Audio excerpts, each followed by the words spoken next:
pues nos dirigimos entonces a la unidad 6 y dentro de esa unidad nos vamos pues y dentro de teoría y recursos pues a la parte de literatura, ¿no? Seguimos con el Renacimiento ya un poco terminando, lindando con el siguiente movimiento que será el Barroco y nos vamos a centrar en Cervantes, que yo creo que es literatura, aunque no conozca ningún autor, aunque quizás no haya leído el libro, todos los españoles al menos nos suena a Cervantes, igual que no puede sonar a lo mejor Shakespeare, ¿no? Pues son autores realmente universales, ¿no? Y ese es el caso de Miguel de Cervantes, ¿no? Bueno, todo lo que, en lugar de, ya lo habrás visto, en lugar de pues, presentarse con la forma en forma de teoría y tal, que presenta a través de esta aplicación, de esta presentación de Genial, Genial, que es como se llama el programa o la página que ha permitido hacerlo. Así que vamos a ello, vamos a navegar por ese camino. Eh, Pinchamos donde dice pincha aquí para que nos lleve precisamente a la presentación y aquí está, ¿no? Ya está planteado, esto también, como tantas cosas del aula virtual de lengua, lo hizo una compañera Noemí García, de hecho he dejado su nombre y tal, que fue un poco la que creó la estructura de toda de la asignatura de lengua a nivel 1 y nivel 2 en el aula virtual e hizo esta presentación, como digo, para hablar de Cervantes. Hay como pues ese camino, en ese camino hay diferentes paradas y vamos a empezar, ¿no? Que bueno, que pues pensaría que este de izquierda a derecha y tal, lo vamos se hace al contrario, de derecha a izquierda, ¿no? Vamos a empezar algo que realmente o no solemos hacer, o si lo hacemos muy de pasada, que es hablar de la vida, de la biografía del autor. Lo que ocurre que en este caso, ese elemento vital, esa vida, ese recorrido vital, sí que de alguna manera pues influye o determina la literatura de Cervantes, ¿no? Como ocurre con otros autores, también pasa con Shakespeare, como dice ahí, realmente se sabe relativamente poco de Cervantes, de cómo fue su vida, eh, de dónde nació, más o menos, ¿no? Y cualquier investigación o a través de documentos y demás, pues hasta el siglo XVIII, o sea que, digamos, pues 2 siglos después prácticamente de que falleciera, pues no empezó ahí un poco la investigación y empezó a saberse algo más, ¿no? A través de, pues eso, de documentos, de archivos, de documentos que se encontraban también que eran propiedad a lo mejor de particulares, ¿no?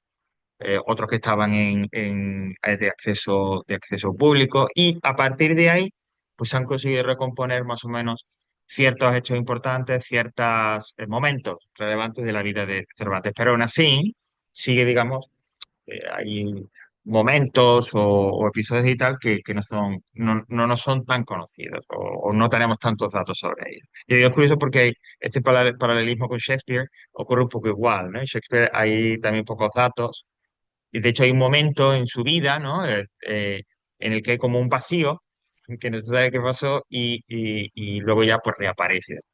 Como digo, todo lo que se pueda saber, lógicamente, de la vida de Cervantes, como de cualquier otro autor de la época, es por los documentos que hayan quedado y lo que nos digan de ellos, ¿no?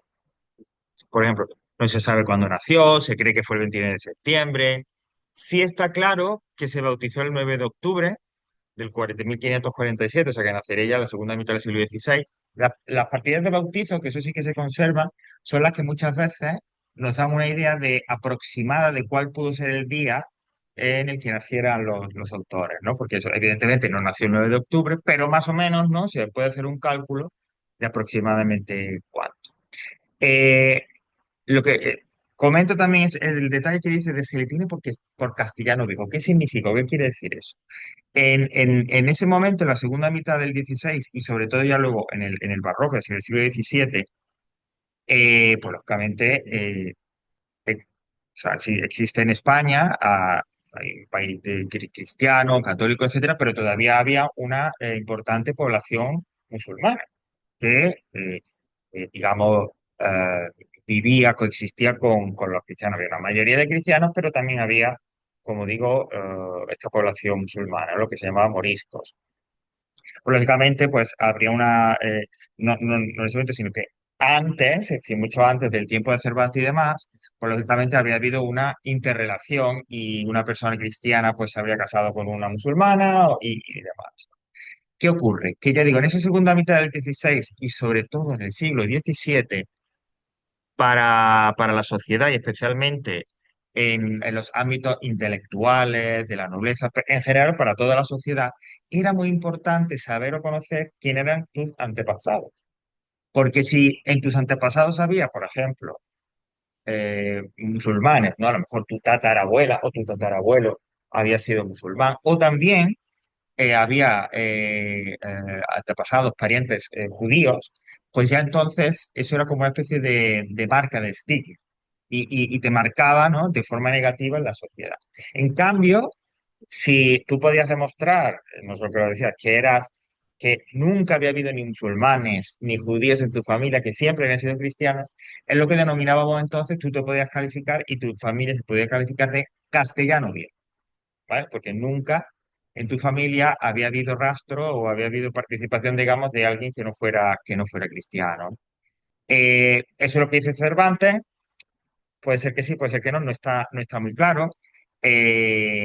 Puede ser, ¿no? Es posible dice que quizás en la familia de la abuela materna, nos dicen ahí, puede que hubiera o judíos o musulmanes, no sabemos. Pero él decía, él iba diciendo que sí que era castellano viejo, aunque puede ser que no fuera verdad. eh, a través de lo que vamos a ver a tal, luego de su vida, y luego de las obras, vamos a intentar desmitificar un poco a Cervantes, ¿no? Porque claro, no piensa Cervantes, este gran autor, pues tiene que ser una persona. Cervantes era un sinvergüenza, un corrupto, o sea, pues alguien que, por ejemplo, no sé si aparece ahí, lo encarcelaron, hubo un momento en que trabajó como que recaudador de impuestos y se quedaba con dinero, o sea, era un sinvergüenza para que luego era un genio de literatura, pero no que pensamos que era un corderito ni nada de eso, ¿no? Bueno, ¿qué más cosas podemos saber o que nos pueden decir de Cervantes? Ay, perdón, creo que estamos aquí primero. Va, o no, ¿ves? Yo también me lío aquí está. Bueno, luego vamos a profundizar en esto que comentan ahí. La literatura siempre fue una pasión, a lo que querría haberse dedicado siempre, pero como digo, vamos a ver, pues esto tendrá que alternarlo con otros empleos y demás para poder sobrevivir, ¿no? Pero él escribió desde muy pronto. Más o menos se cree que en torno a esa fecha, en 1569, aparecieron sus primeros poemas. Él cultivó, escribió teatro, escribió poesía y, por supuesto, escribió narrativa. Realmente, luego, como digo, lo comentaremos, a él lo que le hubiera encantado es triunfar como poeta, pero realmente parece que no tenía las capacidades para eso. Luego ha pasado a la posteridad como el autor de Don Quijote, que es editor de novela, pero él realmente le hubiera encantado triunfar como poeta, ¿no? Porque era quizás lo que en ese momento pues llama más prestigio, etcétera. No fue a la universidad, por eso es que se le llama ingenio lego, es decir, como un ingenio que no ha estado cultivado del todo, que no ha pasado por esa formación, formación universitaria. Bueno, hay una presencia de Cervantes en Italia, concretamente en Roma, ¿no? Bueno, ahí tiene un problemita de justicia y tal, ¿no? Lo que dice que se ve que en una pelea y tal, pues había herido a otra persona, ¿vale? Y pues él se marcha a Roma, hay un juicio en España, se le condena en rebeldía, pero claro, lógicamente no estaba presente, ¿no? Y en torno a esa fecha, 1569, es cuando huye a Roma, ¿no? Que en aquel momento Roma, bueno, Italia no existía como tal, ¿no? El sur de Italia, el reino de Nápoles, que pertenecía a la corona española, el norte estaba dividido en distintos estados, pues Génova, Venecia, etcétera. Y lo que era el centro, teniendo como capital Roma, pues estaba controlado por el Vaticano, por el Papa, ¿no? Era como un país, como es hoy en día, pero con más territorio. Eh, También participó en la guerra, fue militar. O sea, que tuvo una vida muy acontecida. No solo fue militar, sino que, estando precisamente en Roma y demás, sino que incluso participó en una de las batallas más importantes del momento, que fue la batalla de Lepanto, en donde la flota española, junto con la veneciana y creo que la genovesa también, formaron como una especie de alianza cristiana, ¿no? Contra los otomanos, contra los turcos de hoy en día, ¿no? Y ganaron, ¿no? Y es en esa batalla, digamos, donde, como dice, pues tiene un percance, hay unos disparos, etcétera. Uno de esos disparos le alcanza en la mano y la deja, esa se la inutiliza en la mano izquierda. No es que la corte ni nada, aunque se le conoce como el Manco de Lepanto, es un sobrenombre que a veces se le ha puesto a Cervantes. Lo que sí digo es que no lo pudo, ya no la pudo utilizar, ¿no? Ese disparo que le alcanza en esa mano izquierda, aunque no la pierde, pero pues lo que sí pierde es la movilidad, ¿no? Bueno, tuvo una carrera militar en el que, como digo, la batalla de Lepanto es quizá el momento más destacado, pero luchó en otras batallas, luchó en otros lugares, como os dice ahí. Bueno, y después de esto llega un momento importante en su vida, ¿no? Em, bueno, él vuelve a Italia, viaja también a Nápoles. Lo que acabo de decir, Nápoles era la capital del reino de Nápoles, que era eh, digamos, pertenecía a la corona española, era territorio español, originalmente era del Reino de Aragón y estaba integrado en la corona española. Estos años en Italia son importantes, ¿no? Sobre todo los de Nápoles, en cuanto a la influencia que pudo tener para luego su literatura, por eh, la inspiración a la hora de escribir, y le inspiraron también precisamente esa lucha, esa participación en las batallas que él tuvo mientras vivía en Italia. Luego le sirvió también para describir batallas en sus obras, ¿no? Como por ejemplo en El licenciado de Vidriera, ¿no? Que es una de las novelas ejemplares, o en la novela bizantina Los trabajos de Persíles y Segismunda. ¿Mm? También en Italia, especialmente también en Nápoles, él se va introduciendo en ese ambiente intelectual porque, insisto, aunque digamos sus profesiones eran otras, él realmente tenía esa ambición literaria, ¿no? Em, Hay un momento, y ahora volvemos a esto que estoy proyectando hoy, en el que él decide, aunque pues en Italia pues está bien, digamos, ¿no? Bueno, pues tiene cierto recorrido vital, pero decide regresar a España, ¿no? ¿Qué ocurre? Algo que era frecuente en la época. En 1576, que es cuando ya regresa a España, cuando ya están cerca, porque según nos dice ahí, cerca de Cadaqués, que es una población en Cataluña, secuestran al barco en el que viene. Concretamente él volvía en un barco, era en una galera que se llamaba El Sol, y lo secuestran unos piratas. Insisto, esto era algo común en el Mediterráneo en la época. Especialmente había piratas que procedían o bien del Imperio Otomano, es decir, que eran turcos, ¿no? O del norte de África, ¿no? Lo que sería Argelia, Marruecos, Túnez. Era muy habitual, ¿no? Entonces estos piratas se lanzaban ahí al mar con sus barcos y secuestraban a y luego pedían un rescate para liberar a esas personas, o bien las vendían como esclavos, porque en esa época también existía esclavos. O sea que mirándolo, o sea, miremos por donde lo miremos, era horrible que te secuestraran en esa época. Esto último, convertirse en esclavo, es lo que le pasó a Cervantes, ¿no? Que lo llevan a Argel, que hoy es la capital de Argelia, en el norte de África. Ahí está 5 años, cautivo, eh, como esclavo, está en prisión también. Lógicamente, imagínate, 5 años en esta situación, pues eso tiene que dejar huella. Y dejó huella vitalmente y también, como dice ahí, en sus obras, ¿no? Hay dos obras de teatro que son El trato de Argel y Los baños de Argel, que en realidad es más o menos lo mismo. Digamos, El trato de Argel es una versión nueva de Los baños de Argel, donde esa experiencia vital deja su huella. En ese cautiverio, por volver un poco, ¿no?, al salseo de cómo era Cervantes, él intenta fugarse, y fíjate lo que dice, que siempre llama la atención esto. Tenía fama de vengativo y cruel, o sea que ojito, ¿eh?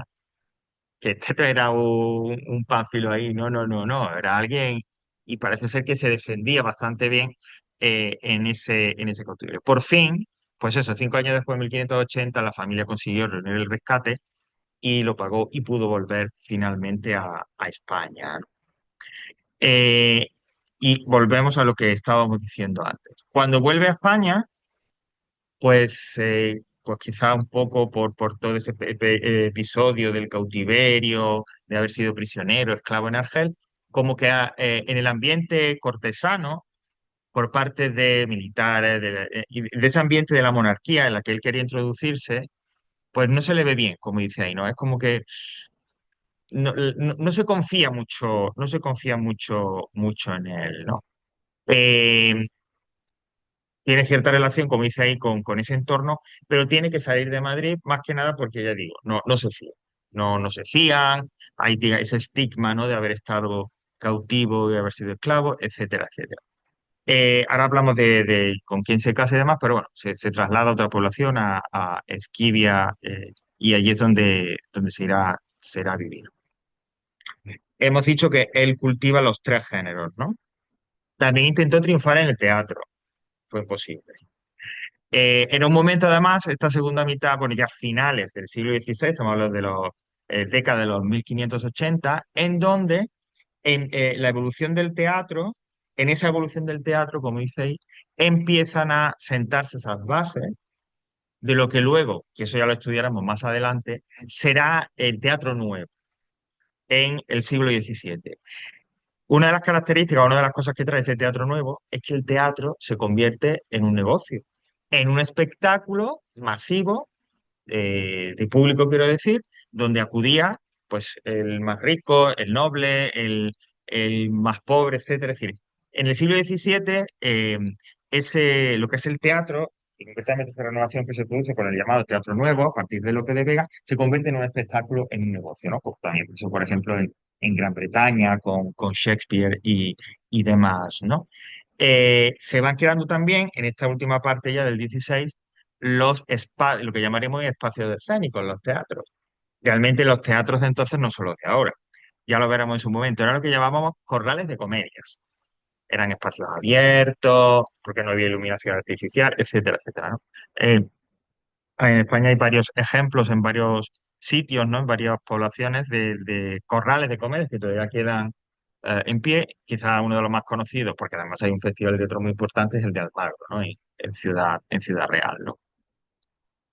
Y demás. Bueno, pues como digo, esa evolución del teatro que empieza ahora terminará en lo que es el teatro nuevo y tal.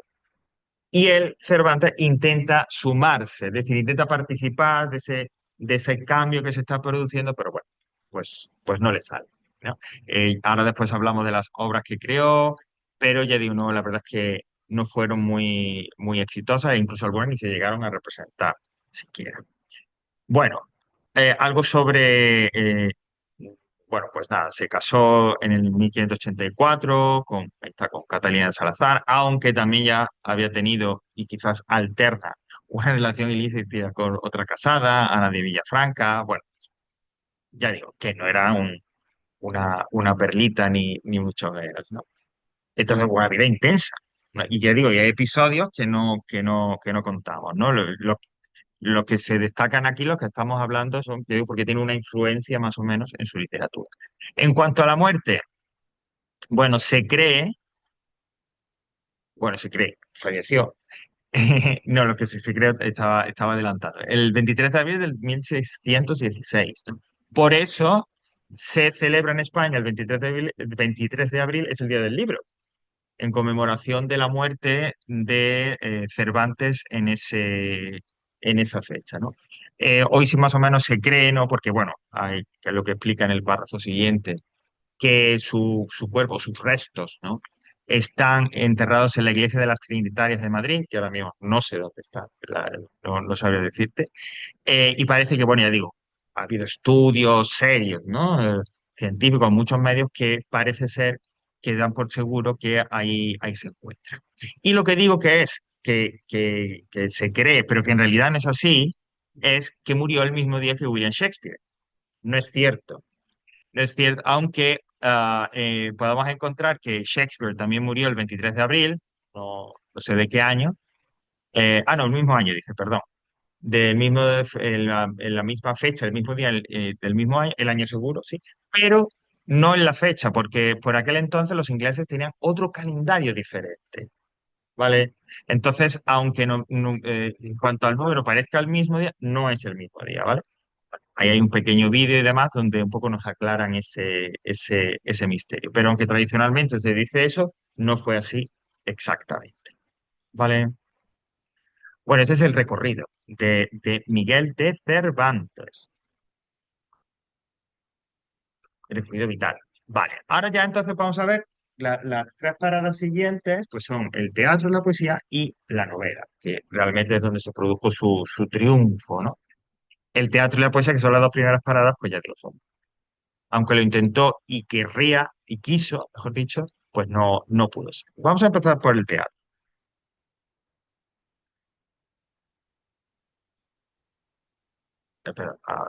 Empezamos por aquí. Bueno, vuelvo un poco hacemos un marco general de cómo era el teatro en el siglo XVI, ¿no? Ahondando un poquito en lo que acabamos de lo que te he dicho antes sobre la evolución del teatro y demás.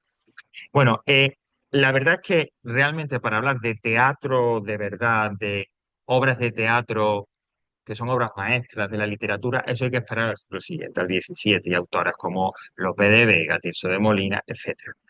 ¿Quiere decir eso que no había teatro? No, sí había. Lo que pasa es que no era muy destacable. Es decir, que si tenemos que valorarlo desde un punto de vista literario o artístico, pues no era muy bueno. En el siglo XVI, que ya digo, se está empezando a producir, sobre todo en esta segunda mitad, ese cambio que ya se producirá en el siglo XVII, había como dos tipos de teatro o dos tendencias. Había autores que seguían al pie de la letra el teatro clásico, pero cuando hablo de teatro clásico, el teatro de Grecia y de Roma con las normas, porque había unas normas que se dictaban, ¿no? De cuántos actos, cuántas partes tenía que tener la obra, que solo podía ocurrir, todo tenía que ocurrir en un día, en una misma línea temporal, etcétera, etcétera, ¿no? Entonces había autores que todavía en el siglo XVI seguían al pie de la letra, ahí dice imitación servil, pero bueno, seguían al pie de la letra las normas que en su momento dictaron los autores grecolatinos. Y luego había otros autores que estaban intentando ya experimentar, hacer algo diferente, porque como dice ahí, querían algo diferente, algo, tener más libertad para un poco escribir y crear sus obras, ¿no? Lo que ocurre es que esos nuevos intentos, es decir, ese nuevo tipo de teatro diferente del teatro clásico, pues no funcionó. Eran experimentos, pero que no daban o no resultaban en obras de teatro ni que tuvieran calidad y en muchas ocasiones ni siquiera que se pudieran llegar a representar.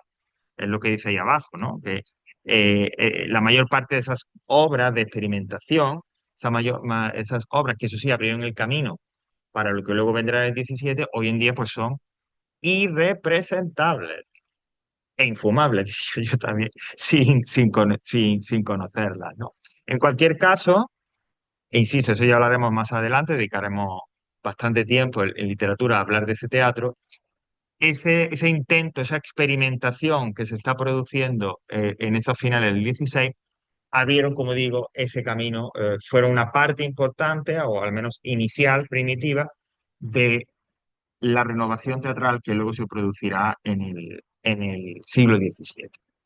Y Cervantes intenta participar de, este, de esta evolución, ¿no? De este cambio que se está produciendo, ¿no? En el teatro.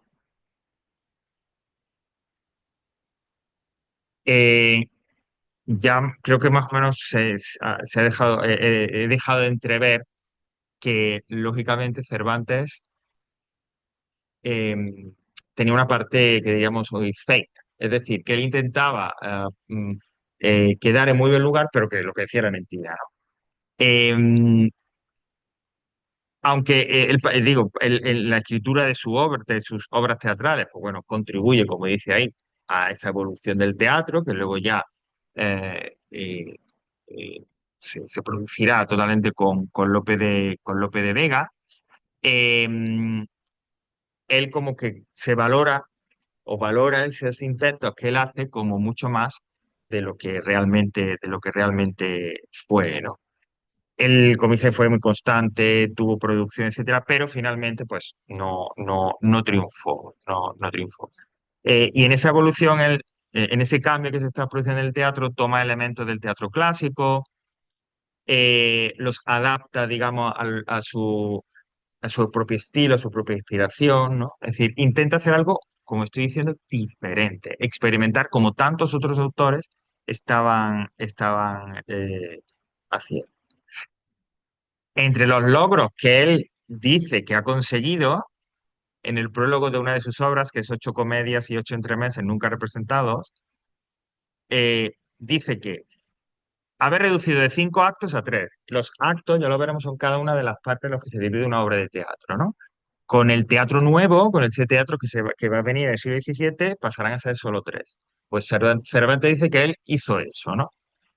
Y que también, y cito lo que dice aquí, él dijo que fue el primero en sacar a escena las imaginaciones y pensamientos escondidos del alma. Es decir, de alguna manera describir, hablar del alma, de los sentimientos de los personajes, ¿no? Llevar ese mundo interior de los personajes al teatro. Bueno, los estudiosos y expertos han dicho que son mentiras, que eso se lo inventó él. No fue el primero que hizo eso, ni mucho menos, ¿no? Por eso digo que él intenta un poco siempre intentar quedar en buen lugar, ¿no? Bueno, ¿qué es lo que realmente escribió? Bueno, él escribió sobre todo am, comedias, entendiendo comedias no en el sentido de hoy en día, porque hoy en día cuando uno habla de comedia, de una película, de tal, es como divertido, no exactamente. Comedia en la época es un término equivalente a obra de teatro en general, es decir, que puede ser humorística, puede ser dramática, ¿vale? Esa es la idea, ¿no? Es decir, no podemos asociar en este momento el término comedia a una obra de teatro divertida, ligera, no. Comedia es como obra de teatro. De hecho, fíjate, Ana, que lo que dice es que las comedias que él escribió, pues eran muy variadas, ¿no? De enredos, que eso sí podrían tener cierta comicidad, ¿no? De equívocos, de confundir una persona con otra, de capa y espada, que tenían pues un toque más de aventura, religiosas. También él escribió, lo hemos comentado antes, sobre su cautiverio, es decir, que es un poco variado lo que él escribió. También escribió unas piezas teatrales, unas obras, digamos, muy cortitas que se llamaban entremeses. ¿Qué son estos? ¿Qué eran los entremeses? No fue él el único que la escribió. Pues entre cada acto, es decir, había el primer acto, ¿no? Y había un descanso. Segundo acto, un descanso. Pues bien, entre actos, digamos, se representaban estas ovitas pequeñitas que llamábamos entremeses, muchas de ellas, como dicen, de un toque humorístico, ¿no? Yo siempre lo asimilo un poco para que lo entendamos, como pues estos sketches que hacen los humoristas, ¿no? Ahora que hay un programa de José Mota, ¿no? Y ahí, pues eso sería un entremés, más o menos, ¿no? Representado en el teatro. Bueno, ahí tienes varios de lo que escribió Cervantes, quizás por destacar alguno, porque es el que a lo mejor más nos va a sonar, o el que más nos podemos encontrar por ahí, que es el retablo de las maravillas, ¿no? Que es una parábola, ¿no? En contra de la hipocresía. Eh, perdón. Bueno, ya digo, hay tres obras fundamentales que son Los baños de Argel, que luego se rehace, se refunden o con una nueva versión se presentan de nuevo en el Trato de Argel y Numancia. Esta última, Numancia, que ahora hablaremos un poquito de ella, es quizá la más relevante, la más importante. Y esta sí que se llegó a representar, sí que se llegó a representar, ¿vale? Pero ya digo, bueno, pues tampoco con un grandísimo éxito, ¿no? Eh, tenemos los baños de Argel, bueno, tanto los baños de Argel como, insisto, el trato de Argel, pues son exactamente lo mismo, ¿no? Inspirados en el cautiverio que él tuvo, ¿no? Eh, no es necesario que nos metamos en mucho más detalles sobre la obra. E igual esa nueva versión que es el trato de Argel. Eh, y nunca fue estrenada. ¿Vale? Es decir, como tantas otras obras de este momento, ¿no? En cualquier caso, a través de estas obras ambientadas en Argel, no solo nos habla del cautiverio, sino un poco él da su visión, que sin haber leído y sin saber mucho más de estas obras, supongo que no sería muy positiva, de ese mundo, del mundo musulmán, del mundo árabe, de la época, ¿no? Y como digo, la más destacada sí que es Numancia. Bueno, Numancia reproduce o habla de uno de los momentos históricos, pues imagina, hay que remontarse a la llegada de Roma a España, de nuestra historia, ¿no? Y es el sitio de Numancia. Numancia era una población, una ciudad, como dice en donde uno de los pueblos que poblaban la península, que estaban en la península antes de la llegada de los romanos, los celtíberos, vivían ahí. Habla de que su capital y demás. Los romanos intentan conquistarla, no se dejan. Los celtíberos, hay una defensa muy... am, son resistentes, ¿no? Es decir, se resisten a ser conquistados. Y entonces lo que hacen los romanos es establecen un sitio, ¿no? Es decir, rodean la ciudad y no permiten ni que salga ni que entre nada. Eh, Creyendo que así rendirían a los numantinos. Lo que consiguieron es que no solo no se rindieran, sino que ellos murieran de hambre. Prefirieron sacrificarse antes que, como dice, rendirse a rendirse nada más y nada más que al general Escipión, que es uno de los personajes militares más importantes de Roma. En el 133 antes de Cristo. Bueno, por eso se habla de resistencia numantina, etcétera, etcétera. Numancia se encuentra, creo que es por Soria, más o menos, se han localizado los restos, ¿no? Y por eso el equipo de fútbol ahí es el Numancia, etcétera, etcétera. Bueno, pues todos estos acontecimientos de esta tragedia histórica, de este episodio histórico, él intenta recrearlos de alguna manera en esta obra. Y esta sí que se representó, como digo. Bueno, pues lo que hemos dicho, no triunfó. Él lo intentó mucho con el teatro, escribió tal, pero no, no pudo ser, ¿no? Ya digo, de las obras, la que más destacaría más Numancia. Luego el baño de Argel, los baños de Argel o el trato de Argel, que como digo tienen esa relación. Y también hay como una especie de recopilación, que son 8 comedias de 8 entremeses nunca representadas, ¿vale? Pero insisto, de quedarse con alguna, es para que, digamos, la que más nos tiene que sonar es la de Numancia, porque es quizá la más destacable, ¿no? Él, fijaos lo de que decíamos antes, él dice que había escrito 20 o 30 comedias más, etcétera, pero nadie las ha encontrado nunca. O sea que puede ser que ni existieran, ¿no? 10 de entre esas 20 o 30 nos da el título, pero no se han llegado a encontrar nunca, con lo cual puede que se la estuviera inventando. Sería interesante haber conocido a este personaje, ¿no? Porque hay esa dualidad entre, por un lado, ese gran autor literario y luego la persona, como digo.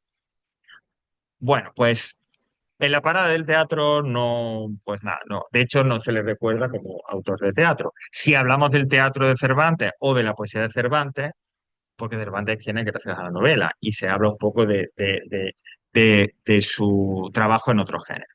Bueno, la poesía, como digo, él realmente lo que le hubiera encantado ser es poeta, ser reconocido como poeta, pero no. Quiero decir, destaco, ya que aparece ahí, pero me ha parecido interesante lo que él mismo escribió en una de sus obras poéticas, una obra eh, de poesía narrativa, El viaje del Parnaso. Ya la escribió, y bueno, no la escribió exactamente en ese momento, pero esta sí la pudo publicar porque, como ahora veremos, el éxito del Quijote es tan grande que le permitió ya convertirse en un autor reconocido y publicar poesías o libros de poesía que había escrito antes, pero que no había podido, como digo, editar hasta entonces. Bueno, pues en ese viaje al Parnaso se toma esta cita de ahí. Y él dice, refiriéndose al mismo, yo, que siempre me trabajo y me desvelo por parecer que tengo de poeta, la gracia que no quiso darme el cielo. Es decir, él mismo reconoce que no, bueno, que no le ha tocado lo de ser capaz de escribir poesía, ¿no? Que sí que lo intenta, que se desvela, como dice ahí, pero no hay forma. Él intenta que a través de ese trabajo parezca que es poeta, pero realmente no tiene la capacidad, ¿no? La poesía que escribe es también muy variada, pues conmemorativa, poesía fúnebre, ¿no? O laudatoria, es decir, halagando, ¿no? Hablando de las bondades de una persona, etcétera. Son también humorísticas, satíricas, burlescas, o sea que son bastante variadas, ¿no? el tipo de poesía. Ahora vamos a comentar, bueno, lo comentamos ya, que realmente de su poesía, eh, está aquí abajo, se ha perdido casi todo, que no, casi todos aquellos versos, poesías, que no estuviera dentro de otra obra, dentro de otra obra o dentro de otro libro que él escribiera, ¿no? Por ejemplo, vamos a encontrar en el Quijote de Poesías, en otras, la Galatea, el Galatea, que también comenta ahí, también hay obras, también hay poesía. Es decir, la poesía que se conserva, dejando a un lado el viaje al Parnaso, es sobre todo porque aparece dentro de otros libros suyos, dentro de otras obras suyas, ¿vale?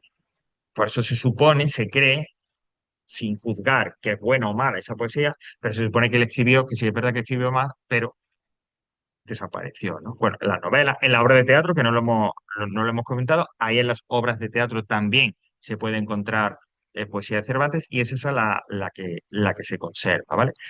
Eh, las más destacadas, por mencionar, por un lado tenemos Canto de Calíope, veis que este no se publica como algo por separado, sino que está dentro de una de sus obras narrativas, que es la Galatea.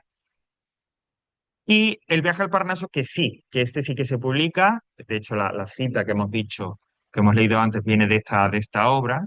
Y sí que se publica como un libro independiente, pero sí, recordando, ¿no? Que la fecha es 1614, una vez que él ya ha triunfado como autor del Quijote, ¿no? Bueno, pues es un poema narrativo, es alegórico, eh, donde hay una defensa de la poesía, donde se valora y habla bien de otros poetas de su época, ¿no?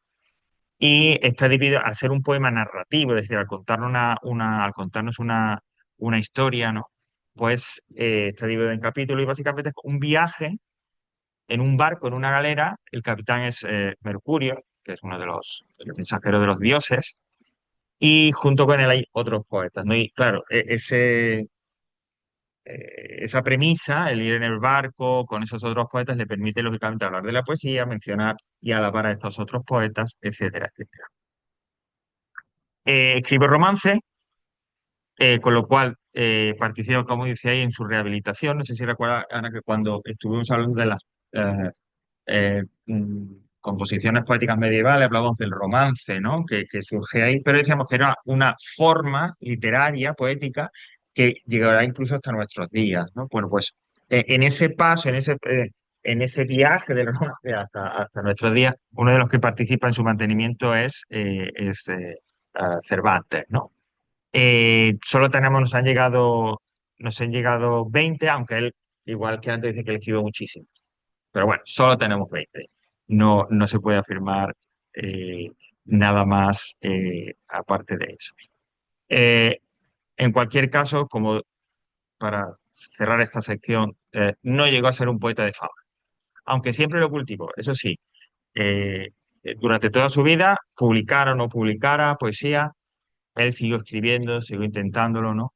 Aunque pues no se le reconoce hoy en día como poeta.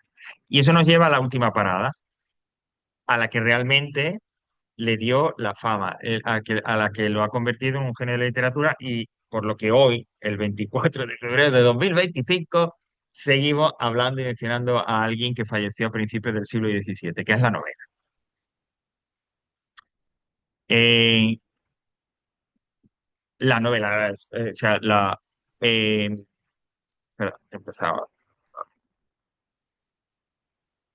Ok, ah, yo también me lío un poco. Aquí está la información. Mira que esta mañana lo he estado repasando. Pero bueno. Ah, no, perdón. Ajá, sí, ¿verdad? Yo lo entiendo, porque yo digo, si me pasa, todos los años me pasa, ¿eh? Todos los años pasa igual. Bueno, obras narrativas.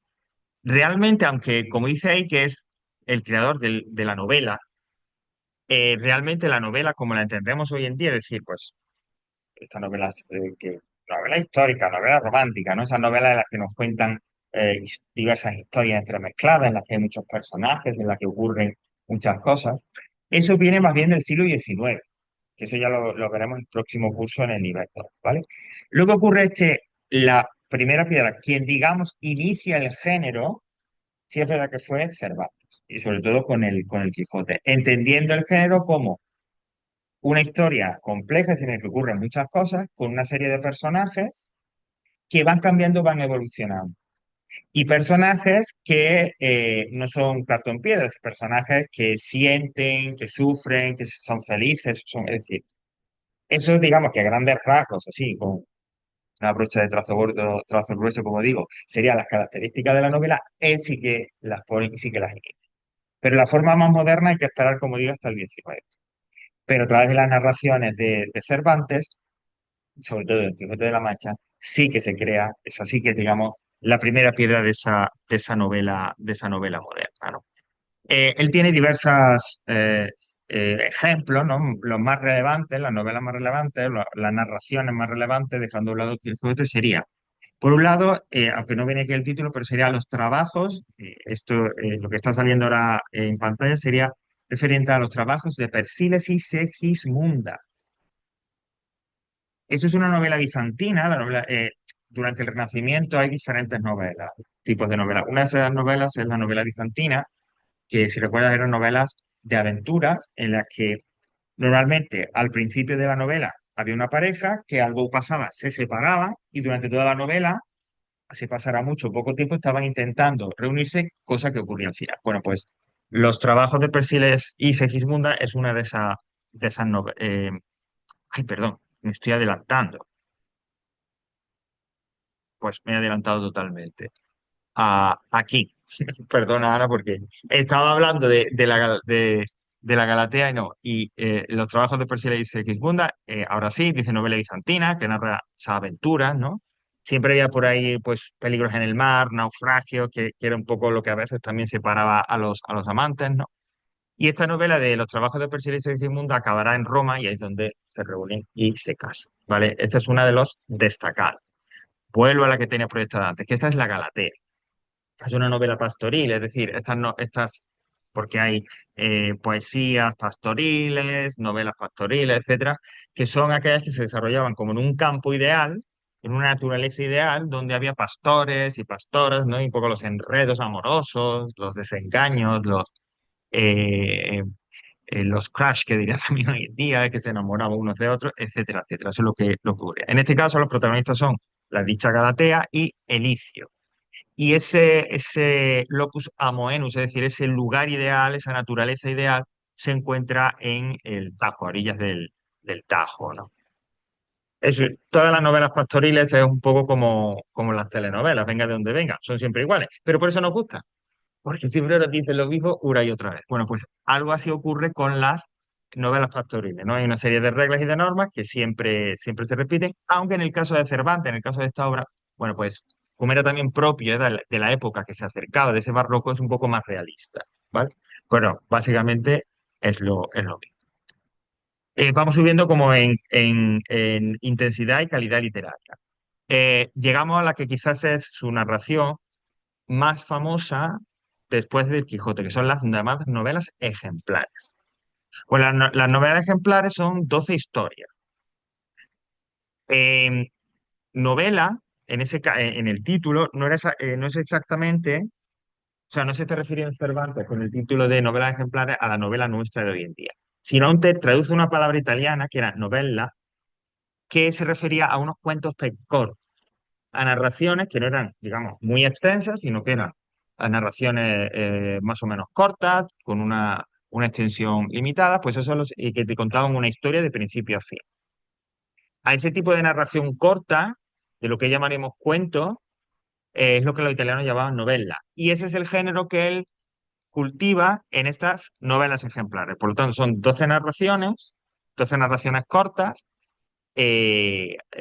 independientes, ¿no? Es decir, que cada una tiene un tema o trata de una historia diferente, ¿no? Por eso, como dice, que es lo que introduce esa novela, esa narración corta que procede de Italia en España, ¿no? Bueno, pues él se inventa las historias, eh, los argumentos y demás, ¿no? Lógicamente le da muchos detalles que lo enriquece. utilizó una técnica narrativa perfeccionada. Y hay muchos géneros. En esas novelas ejemplares, que son 12 como digo, hay bastantes. Pues tenemos, hay novelas realistas, novelas más idealizadas, etcétera. Y aquí tenemos una selección de las quizás de las cuatro más importantes y de las más conocidas, ¿no? No es Rinconcete, es Rinconete, se ha colado una C ahí, y Cortadillo. Esta quizás es una de las más conocidas, si no la más conocida. Em, Porque habla un poco, nos habla del ambiente am, criminal de Sevilla. Por aquel entonces, estamos hablando de finales del 16 y los principios del 17, si había una ciudad, entendiendo, o sea, cosmopolita, es decir, donde se daban, donde había gente de toda Europa y demás, era Sevilla. Madrid por aquel entonces ni le llegaba un poco a lo que era Sevilla, ¿no? Sevilla era esa ciudad quizás si no la más importante, la más importante de España. Porque de allí salían los barcos. El Guadalquivir era todavía navegable para barcos grandes hacia América.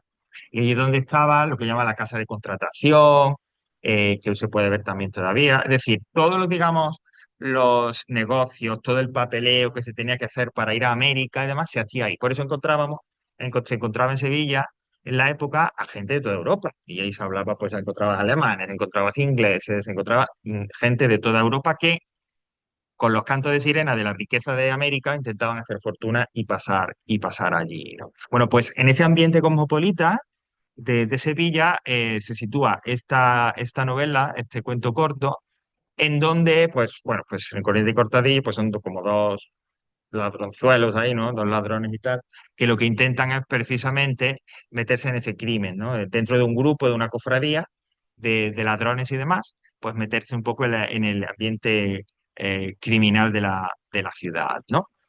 Es la más conocida y, como dice, la más valorada. A otras que tenemos el coloquio de los perros, que este tiene un carácter incluso surrealista, ¿no? Porque son dos perros que hablan y que hablan de temas como el engaño, la sociedad, etcétera. Insisto, surrealista, que eso es algo ya del siglo XX, porque tratar como tema dos perros que hablen de esos temas humanos, pues quizás no era muy común en la época, ¿no? Bueno, está la gitanilla, el licenciado Vidriera, es decir, varios, quizás sean las más conocidas, sobre todo, insisto, y como dice ahí, la mejor valorada, Rinconete y Cortázar.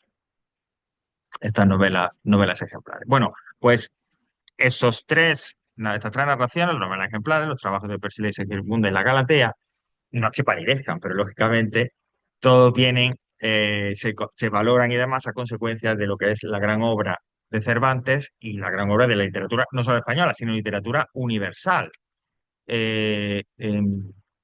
No sé si sabes, Ana, que hay que se va el centro a través de un programa Erasmus Plus a hacer una excursión a Amberes, a Bélgica. Ok, y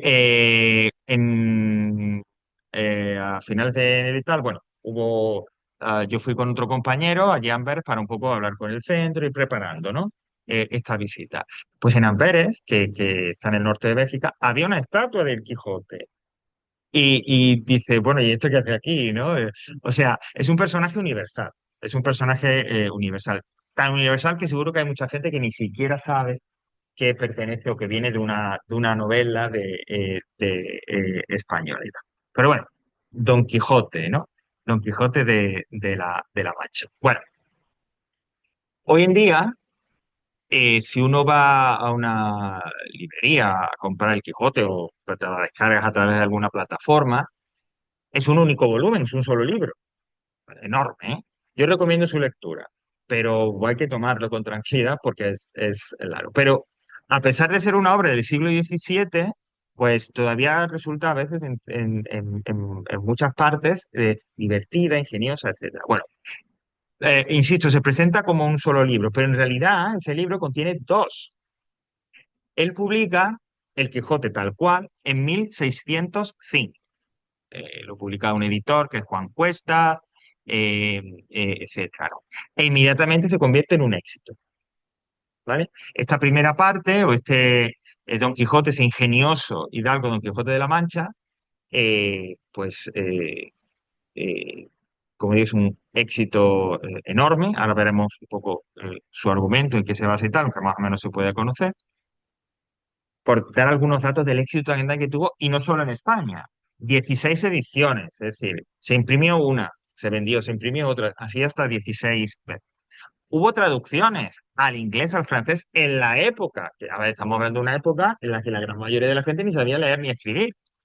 El éxito, lógicamente, entre gente que podía pagarse una formación, es decir, entre gente más o menos noble, los religiosos, etcétera, pues entre ellos tuvo muchísimo, muchísimo éxito. Y se tradujo al inglés y al francés, o sea que ya desde un primer momento era una obra que se conoció fuera de España. Pero ¿qué ocurre? Pues que en 1614, es decir, como unos 10 años, 9 años después de que se publique el Quijote, alguien escribe, un tal Avellaneda, Alonso Fernández de Avellaneda, escribe otro Quijote. Es decir, no es el Cervantes, sino que es un autor, que no es su nombre real, sino que sería un seudónimo, que escribe y publica una especie de segunda parte del Quijote. Bueno, bueno, no se sabe exactamente bien quién era este Avellaneda, quién fue el que escribió esta segunda parte que, como se dice, apócrifa, porque no es del autor original. Se cree que a lo mejor pudo ser alguien como Lope de Vega, es decir, alguien, un literato quizás relevante y sobre todo que era alguien enemigo de Cervantes que lo odiaba. Y digo, conociendo al personaje, en cuanto que se publica esta novela, dice Cervantes, ¿qué? Ahora mismo me pongo ya a escribir una segunda parte, pero la... O sea, total, porque sí, sí, sí, sí, porque de repente llegas a ver quién es y se va contra él, ¿no? Y escribe una segunda parte que se publica pues más o menos un año después que esa segunda parte apócrifa, ¿no? En 1615.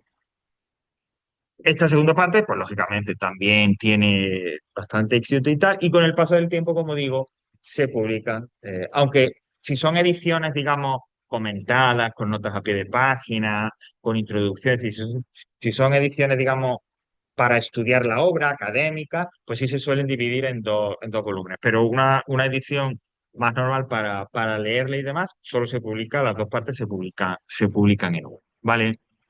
Por lo tanto, esas dos fechas, 1605 y 1615, en cualquier caso ya es principios del siglo XVII, ¿no? Ya, aunque yo no lo llamaría, ya esto no lo metería dentro del Renacimiento, ¿no? Esto va más allá, porque es esa novela fundacional, pero se publican ya a partir de esas fechas. Cuando él escribe la obra, la primera parte, tenía, como dice, unos 50 años, que hoy en día los 50 años no son, somos todavía jóvenes, pero en la época ya sería como una persona de tercera edad, ¿no? Y además, él asimismo seguramente se vería como un autor fracasado porque no había tenido éxito con nada. De repente escribe esta obra y, como dirán los modernos, lo peta. Es decir, se convierte en un grandísimo éxito. Eh, Él intenta la premisa superficial o la idea, digamos, con la que empieza a escribir la obra, aunque la obra va muchísimo más allá, ¿no? El Quijote habla de muchísimas más cosas, pero él lo que intenta es hacer una crítica, una burla de los libros de caballería. En el Renacimiento, ¿no? En los libros de caballería, es decir, estas narraciones, ¿no? En las que había unos caballeros en la Edad Media que se enfrentaban pues a dragones, a hechiceros, a no sé qué, ¿no?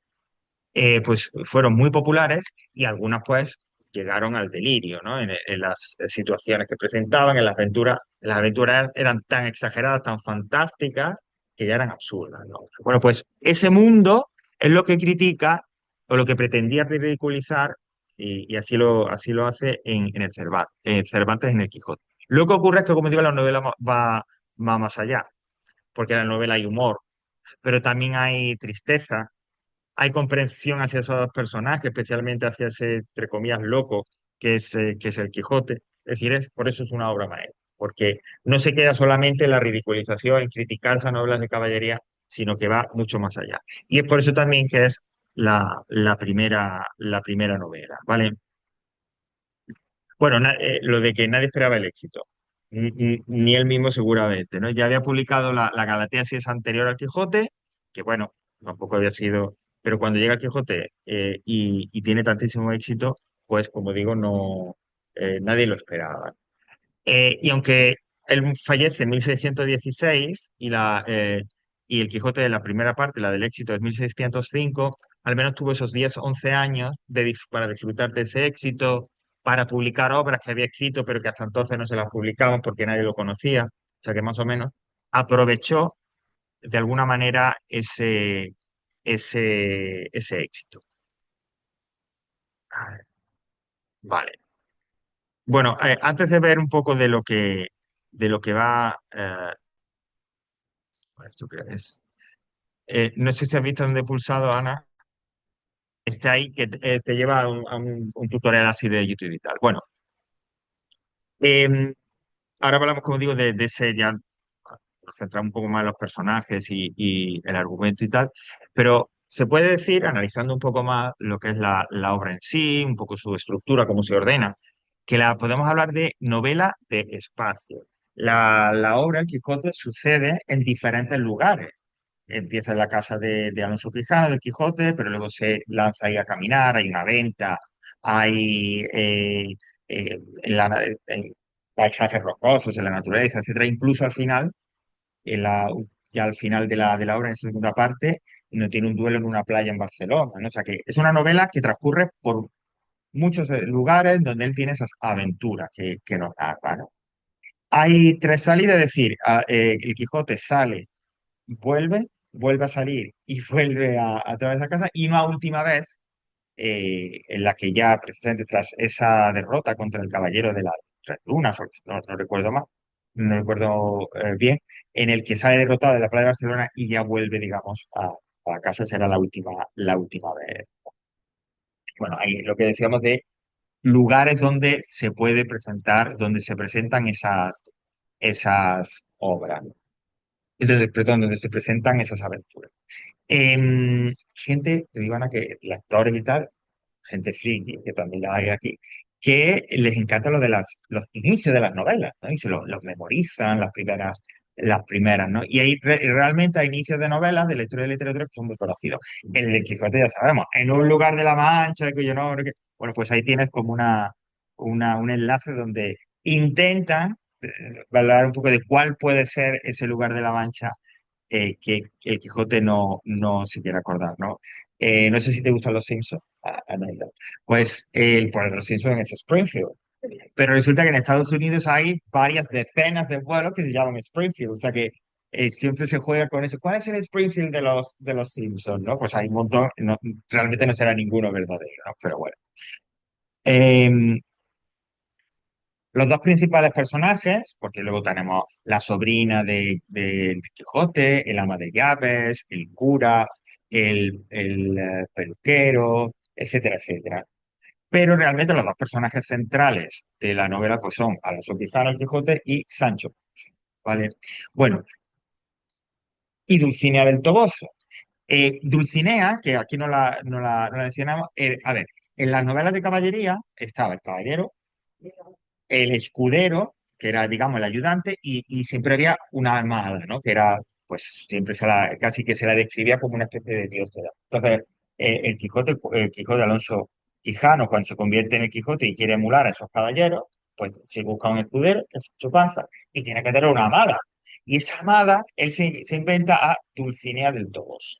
Lo que pasa es que en la novela hay un momento en el que él dice que Dulcinea está en tal población, y entonces hay un momento en la novela en la que le dice a Sancho, llegan cerca de este sitio y le dice a Sancho que vaya a buscar a Dulcinea, que le va a presentar sus respetos.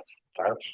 Y entonces pues se trae a una pues, una agricultora ignorante, etcétera, y demás, ¿no? Y bueno, como el Quijote está en esa locura, pues a pesar del aspecto y a pesar de cómo habla, pues él la pone por las nubes y esa Dulcinea. Pero sí, era como la amada, ¿no? Era la amada de que todo caballero tiene que tener, pues la suya. Él originalmente dice que se llama Alonso Quijano, por ahí lo de Quijote, y es un hidalgo manchego. En España de la época, la mayoría de los nobles, de la nobleza, pues, duques, condes, etcétera, vivían pues de las rentas que se llamaban, es decir, de sus propiedades agrícolas, etcétera. Los hidalgos tenían cierto carácter de nobleza, eran nobles, digamos, pero como de los básicos. ¿Qué quiere decir con eso? Que como estaban, digamos, al final de todo de esos rangos, ¿no? De todos esos nobles, pues no era una gente que tuviera mucho dinero, que tuviera, digamos, mucha disponibilidad económica. No eran pobres, es decir, no pasaban hambre, pero tampoco eran, como digo, ricos, en cierta forma. Bueno, pues el Quijote Alonso Quijano pertenece a esa clase de nobles, ¿no? Los hidalgos. Y su renta, ¿no? Su posibilidad económica le permitía comprar libros y él sobre todo se obsesiona con los libros de caballería y tiene muchísimos libros y tal. ¿Qué ocurre? Que precisamente de esa lectura se vuelve como un poco tarado, ¿no? Y piensa que él mismo se puede convertir en un caballero, ¿no? Y emular, llevar a cabo, encontrarse con todas esas aventuras que él ha leído en esas obras, ¿no? De hecho, ¿no? En la obra, cuando él, en las diferentes aventuras, episodios que son siempre pues, muy tristes y muy patéticos, ¿no? Eh, Normalmente los episodios, esas aventuras, es que van en el camino, van en el viaje, pues se encuentran pues con una venta o se encuentran con una carreta o algo así de viajeros y él se imagina que es, pues no sé, la venta es un castillo en el que hay que participar en un torneo o de repente la carroza viaja una dama que esta ha sido secuestrada, etcétera, etcétera. Es decir, siempre intenta cambiar, ¿no? Imaginar la realidad adaptándola a su visión del mundo de la caballería, ¿no? Y eso es lo que, lógicamente, desencadena las aventuras, pero que al fin y al cabo son aventuras muy tristes, porque claro, él siempre acaba o herido, magullado por los suelos, etcétera. Siempre es así, ¿no? Entonces él se lanza como el caballero Don Quijote de la Mancha ahí a los caminos para, como dice, ella, hacer el bien, ¿no? Desfacer en tuertos, que creo recordar que se dice en algún momento. Necesita un escudero y ese escudero lo encuentra en Sancho Panza. Que Sancho Panza, pues, es el hombre de los más pedestre, llano, es un agricultor y alguien de abajo, tierra, ¿no? Nada no sabe leer, por supuesto, y no tiene nada en ese sentido es el opuesto o a esa locura de Quijote. Más que lo opuesto es que mientras que Alonso Quijano, el Quijote, representa un poco pues esa imaginación, ese evadirse de la realidad, Sancho Panza está demasiado apegado a la realidad, ¿no? Porque pues durante la novela se narra cómo él tiene muchas ganas de comer, cómo a veces cuando la naturaleza llama tiene que parar y ir a cualquier sitio, es decir, un poco representa ese otro polo. Lo que pasa es que a lo largo de la novela va un poco como cambiando, va evolucionando.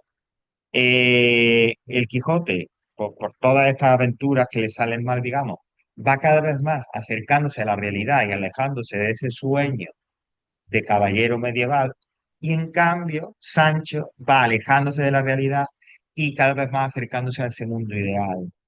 Eh, lo que resulta en la escena final, ¿no? Cuando ya está Don Quijote en la cama para morir y tal, y entonces pues le dice Sancho, recupérese y volvemos a salir ahí para correr otras aventuras y demás, ¿no? Hay un poco esa evolución. Bueno, como dice, es como es, pues esa, la cordura, la realidad, no es, por supuesto, ni el Quijote ni él físicamente son ah, modelos de caballero o de escudero, porque él es, como dice ahí, bajito, es regordete, el Quijote pues siempre es una figura espigada, le describe Cervantes como alguien muy delgado, espigado y demás, ¿no? Eh, es, eh, no es una persona letrada, como hemos dicho, es decir, no es una persona cultivada, no sabe leer ni escribir. Por lo tanto, la forma de hablar es una forma del coloquial, ¿no? Del pueblo, de la gente. Y una de esas características que constantemente durante la novela el Quijote le está llamando la atención, incluso lo castiga físicamente, es utilizar refranes. Eso es algo muy popular, digamos, ¿no? El expresar una opinión o un pensamiento a través de un, de un refrán, ¿no? Hemos dicho que está muy apegado a la realidad, a esa realidad que, como dice, y percibe por los sentidos. Pues si hay una comida rica y él pues describe cómo el olor que le llega, cómo disfruta precisamente esa comida, ¿no? O cuando se acerca, pues o sea, se encuentran con una serie de personajes y demás en el camino, y mientras que el Quijote los imagina como una amenaza, Sancho le dice, mira, no, que estos son, tal. Por ejemplo, hay uno de los episodios más conocidos de la primera parte que es el enfrentamiento con los galeotes. Ellos van caminando, van por y se encuentran a un grupo de personas, algunos a caballo, otros a pie, encadenados. Son unos presos que lo llevan a galeras. En la época, una de las condenas que se llevaban a cabo, que a lo mejor habría que recompensar, era el condenado a galera. Los barcos que estaban impulsados por viento y demás, también tenían en la parte más baja del casco, ¿no? Unos espacios donde había, pues, no sé, varios, a lo mejor cientos o varias decenas de hombres en los que remaban, literal. Eso es lo que se llamaba los galeotes y eran las galeras. Y era un trabajo durísimo, tanto, insisto, como para suponer una columna.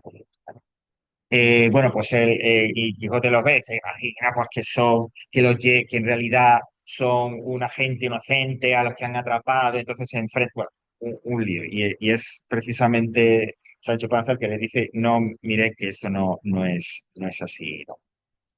Bueno,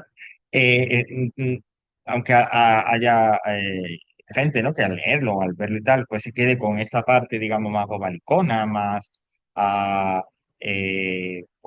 sencillo, simple de Sancho Panza, pues va mucho más allá, ¿no? Muchas de sus reflexiones, de lo que nos cuenta, va más allá. En definitiva, dos personajes que son complejos, cada uno por su lado, como dice ahí, con esa evolución que hemos dicho, pero realmente son personajes de cierta entidad. Bueno, en cuanto al narrador, ahí se pueden distinguir como tres narradores, digamos, ¿no? Bueno, el más común y el que más aparece en la novela, que es el omnisciente, ¿no? Pues que es el que ya conocemos, ¿no? Cuando hemos tratado precisamente el texto narrativo, que es el que lo sabe todo, lo que piensa en el pasado, el presente, el futuro. También hablan de un narrador distanciado. ¿Eso qué quiere decir narrador distanciado? Mira, al principio de la novela, al principio de la primera parte, el autor, que podemos identificar con Cervantes, aunque no se menciona que sea Cervantes, en la novela nos hablan de que, o sea, el autor toma como voz al principio de la obra. Antes de empezar a contarnos la historia de a ver si lo digo, del Quijote. Nos cuentan, bueno, era al principio o más adelante.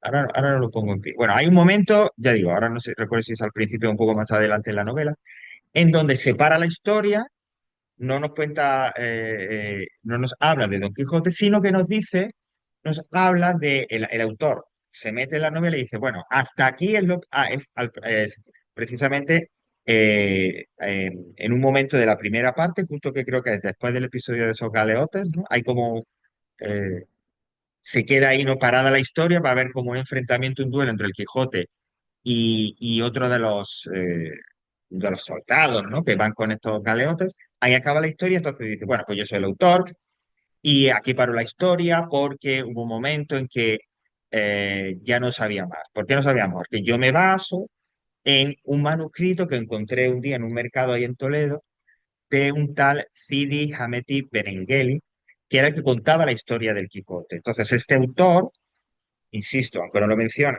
nosotros pensamos que es Cervantes, caminaba por Toledo, se detiene en un puesto en una tienda, encuentra este manuscrito de este autor, que podemos suponer que era musulmán o tal, y lee ese manuscrito y le interesa, ¿no? Lo que está contando ahí, la historia del Quijote, y se hace con él. Y entonces, él lo que nos cuenta, lo que nos dice es precisamente lo que ha encontrado, la historia que se ha narrado en ese manuscrito, ¿no? Y luego ya vuelve a la historia, sigue narrando la historia de Don Quijote. Bueno, ese narrador, perdón, ah, un momento para salir de eso. Ese narrador, ese Sidi, Hamet, etcétera, sería ese narrador distanciado, ¿vale? Es decir, no es el narrador omnisciente, no es el autor, sino que es alguien que aparece, insisto, que es el que originalmente escribió un manuscrito contando la historia de Don Quijote. Y por último, eso que habla de narrador multiperspectivista, se refiere a que, sobre todo en la segunda parte, Sancho y Don Quijote, cuando se lanzan de nuevo a la aventura, hablan de que han publicado un libro sobre ellos, de que narran historias sobre ellos. Es decir, los propios personajes hablan de la historia del libro, de la narración, de la primera parte que se ha publicado, que ha tenido mucho éxito y dicen, comentan que se han convertido en gente muy famosa, en gente conocida, que han escrito sobre su historia. Es decir, que ellos en cierta forma también narran sobre sí mismos, ¿no? En un ejercicio bastante complicado de metaliteratura. Yo digo, bueno, pues estos son los diferentes narradores, aunque insisto, el importante, el que prevalece es el narrador omnisciente.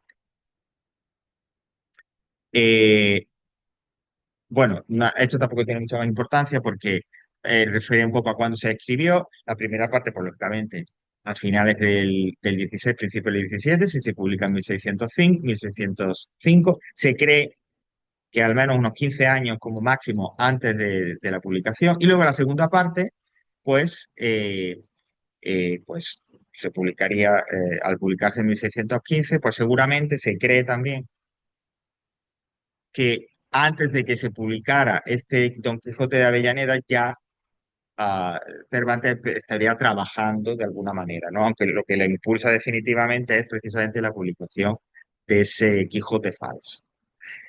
Eh, Hay mucho humor, a pesar de que sea también haya momentos para la tristeza, pero hay mucho humor y sigue funcionando muchas de las situaciones cómicas. Y básicamente surge, como diceis, de ese contraste, como decía, entre la realidad y la fantasía, ¿no? Entre lo que Quijote imagina que es y lo que realmente es, ¿no? Y esto que, insisto, provoca risa y tal, también desemboca, como he comentado antes, en cierta tristeza y demás, ¿no?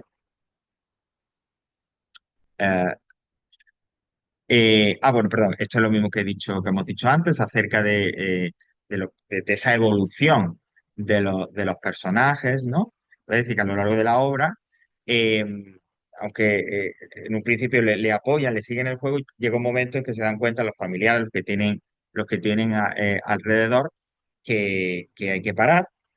Y el propio Don Quijote se da cuenta de que va a caer en la locura y al final, ¿no? Antes de la muerte, tiene un destello, ¿no? de sentido común, de lucidez. Frente a Sancho, ¿no? Por eso decía lo de esa evolución de el Quijote va cada vez más hacia la realidad y Sancho, ¿no? Va más hacia la imaginación, ¿no? Hacia la quijotización. Bueno, son ilustraciones y demás.